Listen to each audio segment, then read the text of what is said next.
کہ ہائے مختفی وہ ہا ہوتی ہے جو سائلنٹ ہوتی ہے، ٹھیک ہے، جو پڑھی نہیں جاتی، ٹھیک ہے، ایسی ہا جو پڑھی نہیں جاتی، صرف لکھی جاتی ہے، اس کو ہائے مختفی کہتے ہیں، اور اس کا دوسرا نام ہے ہائے حوض،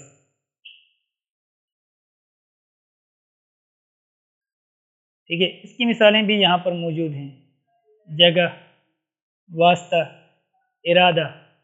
تو ان مثالوں میں آپ دیکھ سکتے ہیں، ان مثالوں میں ہا پڑھی نہیں جاتی، صرف لکھی جاتی ہے۔ جگہ، تو یہاں پر تلفظ گاف کے اوپر ختم ہو جاتا ہے، ٹھیک ہے، یعنی زبر کے بعد جگہ، ہا نہیں پڑھی جاتی ہے۔ اس طرح واسطہ میں جو تلفظ ہے تو کے اوپر ختم ہوتا ہے، واسطہ، ہا نہیں پڑھی جاتی ہے، سائلنٹ ہے۔ اسی طرح ارادہ میں، ٹھیک ہے، دال کے اوپر ہمارا تلفظ ختم ہو جاتا ہے اور یہ ہا پڑھنے میں نہیں آتی، ارادہ، ٹھیک ہے۔ دوسری بحث یہ ہے کہ ان کے کیا نام ہے کہ یہ ہا جو ہے ہائے مخلوط، ہائے ملفوظ اور ہائے مختفی، یہ لفظ میں کس جگہ آ سکتی ہے، شروع، درمیان یا آخر میں، ٹھیک ہے۔ تو اس کے لیے کچھ قواعد ہے جو میں آپ کے سامنے رکھنا چاہتا ہوں۔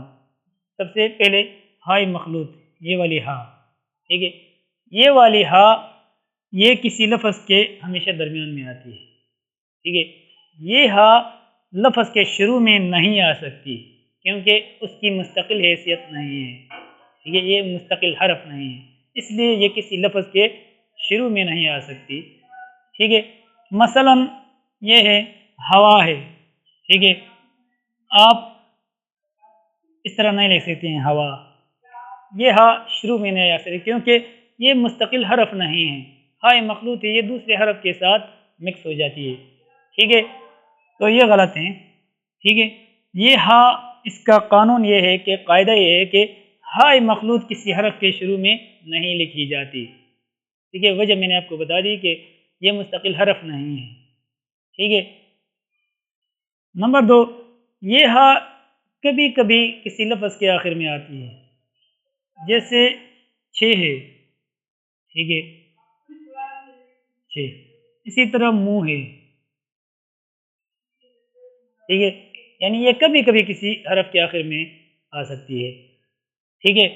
لیکن یہ جو دو لفظ میں نے آپ کے سامنے لکھے ہیں ان کے اندر خود اختلاف ہے املا کے حوالے سے کہ آیا چھ لکھنا اس طرح ٹھیک ہے یا نہیں ہے، ٹھیک ہے۔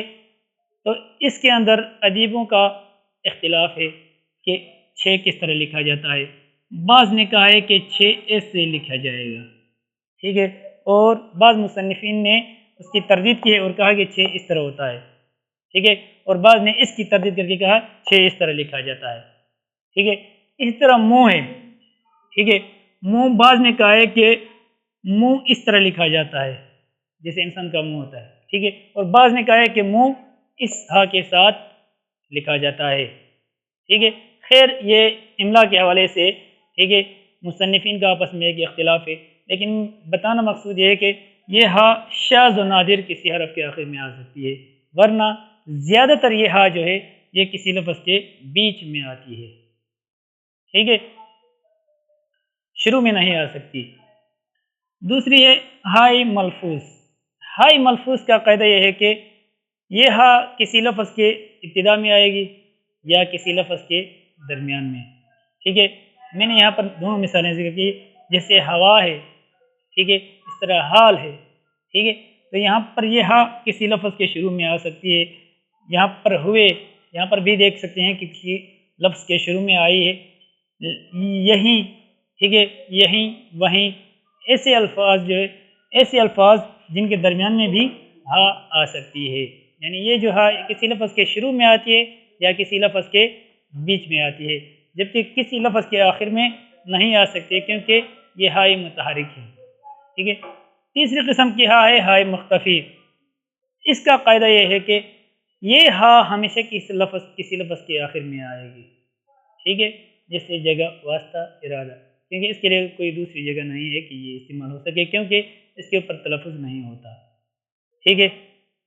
تو کل انشاءاللہ ہم لفظ جو ہے حروف تہجی سے لفظ مرکب ہوتا ہے، ٹھیک ہے، اور اردو گرامر جو ہے اور زیادہ تر لفظ کے اوپر ڈپینڈ کرتا ہے، وہ لفظ جو ہے حروف تہجی کے اوپر موقوف ہوتا ہے۔ تو حروف تہجی کی بحث اللہ کے فضل و کرم سے ہم نے مکمل کر لی۔ اب انشاءاللہ اگلی ویڈیو میں ہم لفظ پڑھیں گے، ٹھیک ہے، کہ لفظ کیا ہوتا ہے اور اس کی اقسام لفظی، موضوع اور محمل، ٹھیک ہے، انشاءاللہ اگلی ویڈیو میں ہم پڑھیں گے۔ والسلام۔